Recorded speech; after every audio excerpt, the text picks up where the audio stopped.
نحمده ونصلي ونسلم على رسوله الكريم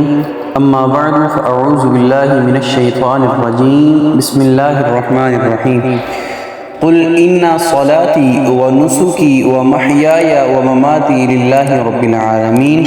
صدق الله العظيم اما بعد محترم سامعین و سامعات، ناظرین و ناظرات، السلام علیکم ورحمۃ اللہ وبرکاتہ۔ ایک مرتبہ پھر ہم آپ کی خدمت میں حاضر ہیں موجودہ حالات کے مطابق ایک اہم اور ضروری موضوع کو لے کر کہ جس کی طرف رہنمائی ہر مسلمان کو ہر حالت میں ہر ٹائم عمومی طور پر اور ایام ذوالحجہ میں اور قربانی کے ایام میں خاص طور پر ضروری ہے۔ قرآن مجید فرقان حمید میں اللہ کریم نے ارشاد فرمایا قل ان صلاتی ونسکی ومحیای ومماتی للہ رب العالمین۔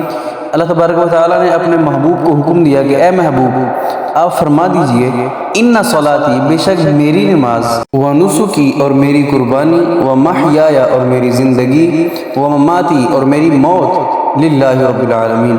یہ سب کچھ اللہ تبارک و تعالیٰ کے لیے ہے جو رب العالمین ہے، دونوں جہانوں کا رب ہے۔ قربانی دین اسلام کی ایک اہم ترین عبادت ہے جو کہ ماہ ذوالحجہ کے مخصوص ایام میں لاکھوں مسلمان اس فریضے کو سر انجام دیتے ہیں اور جناب حضرت ابراہیم علیہ السلام کی سنت پر عمل کرتے ہوئے لاکھوں جانور اللہ تبارک و تعالیٰ کی رضا کی خاطر ذبح کر دیے جاتے ہیں۔ قربانی کی عبادت بندے کی اللہ تبارک و تعالیٰ کے ساتھ عشق اور محبت کا مظہر ہے، یعنی ہونا تو یہ چاہیے تھا ویسے کہ بندہ خود اللہ تبارک و تعالیٰ کی رضا اور خوشنودی حاصل کرنے کے لیے اپنی جان کا نذرانہ پیش کرتا،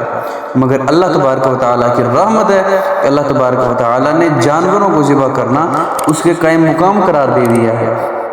اور جس شخص کو بھی اللہ تبارک و تعالیٰ نے مالی وسعت عطا فرمائی ہے وہ شخص قربانی کا اہم دینی فریضہ سمجھتا ہے، اور بہت بد نصیب ہے وہ آدمی کے جو باوجود مالی وسعت کے اس عظیم عبادت سے محروم رہتا ہے۔ قربانی کا عمل ہر امت میں مقرر کیا گیا تھا، البتہ اس کے طریقہ کار میں کچھ فرق ضرور رہا ہے۔ انہی طریقہ کار میں سے ایک قربانی کی عظیم الشان صورت یہ ہے جو اللہ تبارک و تعالیٰ نے اپنے محبوب کی امت کو، امت محمدیہ صلی اللہ علیہ وسلم کو عید الاضحیٰ کی قربانی کی صورت میں عطا فرمائی ہے، جو کہ حضرت سیدنا ابراہیم علیہ السلام کی قربانی کی یادگار ہے، اور ہر سال پوری دنیا کے مسلمان کروڑوں جانوروں کی قربانی کر کے اس بے نظیر واقعے کی یاد تازہ کرتے ہیں جو آج سے تقریباً 5,500 سال قبل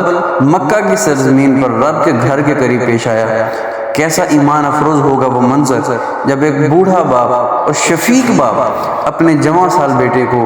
کہہ رہا ہے یا بنیا، اے میرے بیٹے، انی ارا فی المنام، بے شک میں نے خواب دیکھا ہے، انی اذبحک، بے شک میں تمہیں ذبح کر رہا ہوں، فانظر ماذا تری، پس تیرا اس بارے میں کیا کہنا ہے، تیری کیا رائے ہے؟ تو فوراً فرزند نے بغیر کسی جھجک کے، بغیر سوچ و بچار کہا، قال، انہوں نے کہا یا ابت افعل ما تؤمر، اے میرے باپ کیجئے آپ وہ جس کا آپ کو حکم دیا گیا ہے، ستجدنی انشاءاللہ من الصابرین، انشاءاللہ آپ مجھے صبر کرنے والوں میں پائیں گے۔ اور پھر اخلاص اور وفا کے اس پیکر نے، اس نبی نے خوشی خوشی اپنے معصوم بیٹے کی گردن پر چھری چلانا شروع کر دی تاکہ اللہ کی رضا اور حکم کی تعمیل کے لیے ذرا بھی دیر نہ کی جائے۔ ایک ضعیف اور رحم دل باپ نے اپنے محبوب اکلوتے لخت جگر کے سینے پر گھٹنا رکھ کر اس کی معصوم گردن پر اس لیے چھری پھیرنے کا ارادہ کیا کہ اس کے رب کی مرضی اور حکم یہی تھا، اور بیٹے نے بھی بغیر کسی تأمل کے اس پر تعمیر کی۔ تو شاعر نے کیا خوب لکھا، یہ فیضان نظر تھا یا کہ مکتب کی کرامت تھی، سکھائے کس نے اسماعیل کو آداب فرزندی۔ جب اللہ تبارک و تعالیٰ نے رحمت خداوندی نے یہ منظر دیکھا، یہ منظر دیکھ کر رب کی رحمت جوش میں آ گئی، اللہ تبارک و تعالیٰ نے ندا فرمائی وَنَادَيْنَاهُ أَن يَا إِبْرَاهِيمُ۔ اللہ تبارک و تعالیٰ نے قرآن مجید فرقان حمید میں ارشاد فرمایا اور ہم نے انہیں آواز دی اَن يَا إِبْرَاهِيمُ، اے ابراہیم، قد صدقت الرؤیا،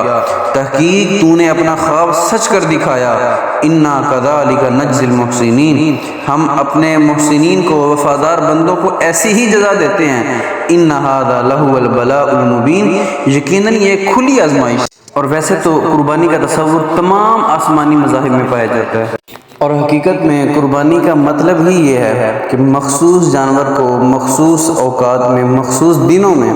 اللہ تبارک و تعالیٰ کا قرب حاصل کرنے کی نیت سے اور ثواب کی نیت سے ذبح کرنا، یہ چیز اس چیز کا نام قربانی ہے۔ اور قربانی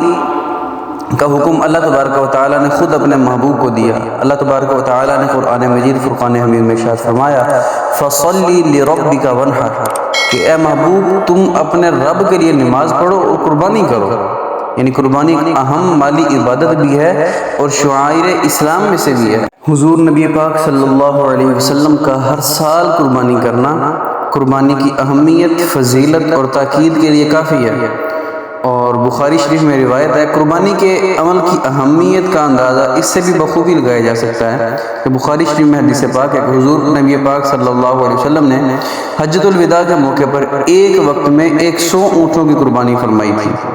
اور ایک روایت میں ہے کہ حضور نبی پاک صلی اللہ علیہ وسلم نے خود اپنے دستے مبارک سے 100 میں سے 63 اونٹوں کو ذبح فرمایا تھا، جبکہ باقی اونٹوں کے لیے جناب علی المرتضیٰ رضی اللہ تعالیٰ عنہ آپ کو ذبح کرنے کا حکم فرمایا تھا۔ اللہ تبارک و تعالیٰ تمام مسلمانوں کی قربانیوں کو اپنی بارگاہ میں شرف قبولیت عطا فرمائے، اور جن لوگوں نے قربانیاں نہیں کی ان کو بھی آئندہ سال کرنے کی توفیق عطا فرمائے۔ وآخر دعوانا ان الحمدللہ رب العالمین۔ ہمارے اس چینل کو سبسکرائب بھی کریں، اس کے ساتھ ساتھ بیل آئیکن کو ضرور دبائیں تاکہ ہر آنے والی ویڈیو کا نوٹیفیکیشن آپ کو تک پہنچ سکے۔ اس کے علاوہ ویڈیو کو لائک بھی کریں اور کمنٹ بھی کریں اس پر۔